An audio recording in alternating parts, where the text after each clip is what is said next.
ओम श्री विष्णवे नमः। आज के वीडियो में आप सुनेंगे कार्तिक मास महात्म्य का अध्याय 10। इससे पहले 9वें अध्याय में आपने वलाक राक्षस की कथा सुनी। इतनी कथाएं सुनने के बाद महाराज पृथु ने देवर्षि नारद जी से प्रार्थना की कि हे देवर्षि, आपने कार्तिक मास व्रत, कर्क चतुर्थी व्रत और गृहस्थ धर्म के बारे में इतना सब कुछ मुझे बतलाया है। अब आप कृपा करके तुलसी जी का महात्म्य भी मुझे बताइए। तब देवर्षि नारद जी कहने लगे, नारायण नारायण। हे राजा पृथु, इस विषय में मैं तुम्हें एक प्राचीन इतिहास सुनाता हूँ। तुम एकाग्रचित होकर सुनो। प्राचीन काल में सह पर्वत पर करवीरपुर में धर्मदत्त नाम से विख्यात एक धर्मज्ञ ब्राह्मण रहा करते थे।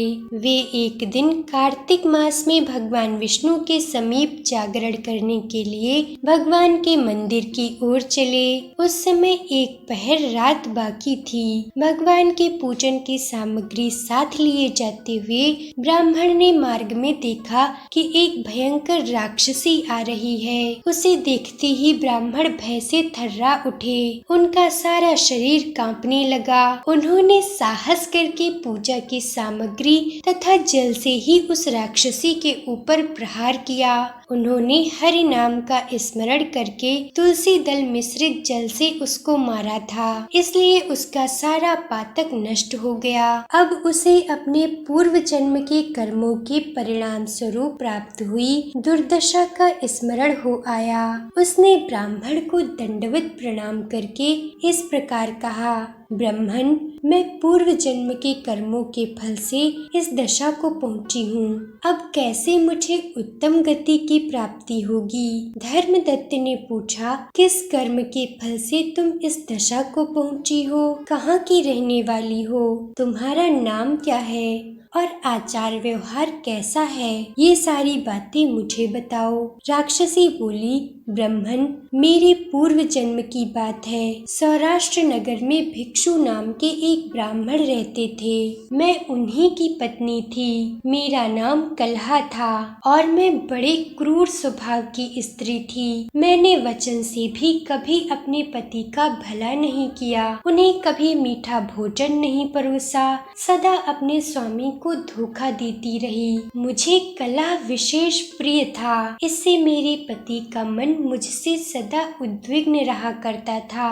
अंततः उन्होंने दूसरी स्त्री से विवाह करने का निश्चय कर लिया।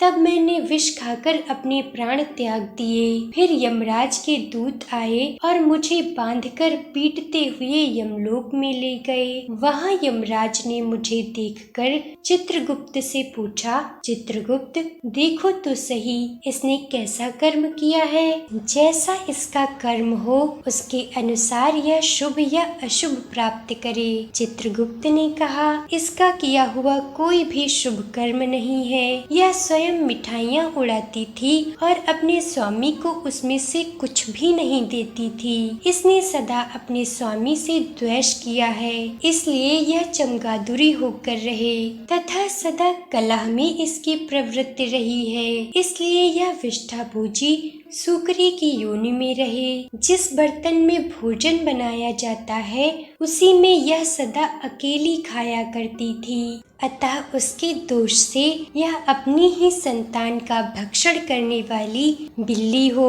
इसने अपने पति को निमित्त बनाकर आत्मघात किया है, इसलिए यह अत्यंत निंदनीय स्त्री प्रेत के शरीर में भी कुछ काल तक अकेली ही रहे। इसे यमदूतों के द्वारा निर्जल प्रदेश में भेज देना चाहिए। वहाँ दीर्घ काल तक यह प्रेत के शरीर में निवास करे। उसके बाद यह पापिनी शेष 3 योनियों का भी उपभोग करेगी। कलहा कहती है, विप्रवर, मैं वही पापिनी कलहा हूँ। इस प्रेत शरीर में आए हुए मुझे 500 वर्ष व्यतीत हो चुके हैं। मैं सदा भूख प्यास से पीड़ित रहा करती हूँ। एक बनिए के शरीर में प्रवेश करके मैं इस दक्षिण देश देश में कृष्णा और वेणी के संगम तक आई हूँ। ज्यों ही संगम तट पर पहुँची त्यों ही भगवान शिव और भगवान विष्णु के दूतों ने मुझे बलपूर्वक उसके शरीर से दूर भगा दिया। तब से मैं भूख का कष्ट सहन करती हुई इधर उधर घूम रही हूँ। इतने में ही आपके ऊपर मेरी दृष्टि पड़ी है। आपके हाथ से तुलसी मिश्रित जल का संसर्ग पाकर मेरे सब पाप नष्ट हो गए। तुझ श्रेष्ठ, अब आप ही कोई उपाय कीजिए। बताइए, मैं इस प्रेत शरीर से और भविष्य में होने वाली भयंकर 3 योनियों से किस प्रकार मुक्त होंगी। कलह का यह वचन सुनकर द्विज श्रेष्ठ धर्मदत्त ने बहुत समय तक सोच विचार करने के बाद कहा, तीर्थ में दान और व्रत आदि सत्कर्म करने से मनुष्य पाप नष्ट हो जाते हैं, परंतु तू तो प्रेत के शरीर में है, अतः उन कर्मों को करने की अधिकारिणी नहीं है। इसलिए मैंने जन्म से लेकर अब तक जो कार्तिक का व्रत किया है उसके पुण्य का आधा भाग मैं तुझे देता हूँ, तू उसी से सद्गति को प्राप्त हो जा। ऐसा कहकर धर्मदत्त ने ओम नमो भगवते वासुदेवाय द्वादशाक्षर मंत्र का श्रवण कराते हुए तुलसी मिश्रित जल से ज्यों ही उसका अभिषेक किया त्यों ही वह प्रेत योनि से मुक्त हो प्रज्वलित अग्निशिखा के समान तेजस्विनी एवं दिव्य रूप धारिणी देवी हो गई और सौंदर्य में लक्ष्मी जी की समानता करने लगी। तदनंतर उसने भूमि पर दंड की भांति गिरकर ब्राह्मण देवता को प्रणाम किया और हर्ष युक्त गदगद वाणी में कहा, द्विज श्रेष्ठ, आपके प्रसाद से आज मैं इस नरक से छुटकारा पा गई। मैं पाप के समुद्र में डूब रही थी, आप मेरे लिए नौका के समान हो गए। वह इस प्रकार ब्राह्मण से कह ही रही थी कि आकाश से एक दिव्य विमान उतरता दिखाई दिया। वह अत्यंत प्रकाशमान एवं विष्णु रूपधारी दूतों से युक्त था। विमान के द्वार पर खड़े हुए पुण्यशील और सुशील ने उस देवी को उठाकर श्रेष्ठ विमान पर चढ़ा लिया। तब धर्मदत्त ने बड़े विस्मय के साथ उस विमान को देखा और विष्णु रूपधारी दूतों को देखकर साष्टांग प्रणाम किया।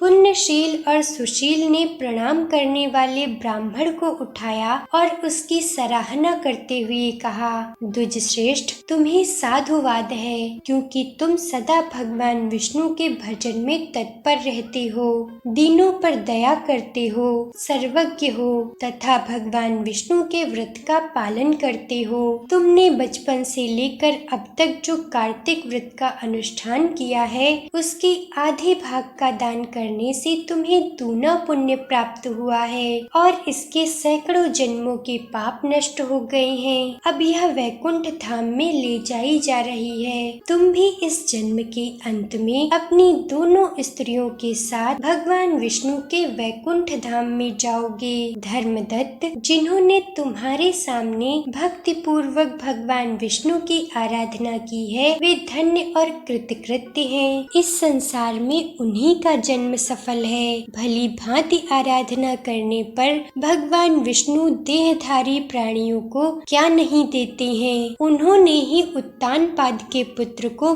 पूर्व काल में ध्रुवपद पर स्थापित किया। उनके नामों का स्मरण करने मात्र से समस्त जीव सद्गति को प्राप्त होते हैं। पूर्व काल में ग्रहग्रस्त गजराज उन्हीं के नामों का स्मरण करने से मुक्त हुआ था। तुमने जन्म से लेकर जो भगवान विष्णु को संतुष्ट करने वाले व्रत का अनुष्ठान किया है उससे बढ़कर न यज्ञ है, न दान है और न तीर्थ है। विप्रवर, तुम धन्य हो, क्योंकि तुमने जगत गुरु भगवान विष्णु को प्रसन्न करने वाला ऐसा व्रत किया है कि जिसके आधे भाग के फल को पाकर यह स्त्री हमारे साथ भगवान के लोक में जा रही है। प्रेम से बोलिए श्री लक्ष्मी नारायण भगवान की जय। आज का अध्याय यहीं पूरा हुआ। इससे आगे का वृत्तांत आप आगे के अध्याय में सुनेंगे। अगर आपको ये कथा पसंद आई हो तो कृपया वीडियो को लाइक और शेयर जरूर करिएगा। कार्तिक मास के सभी अध्याय सुनने के लिए हमारे चैनल को सब्सक्राइब करें।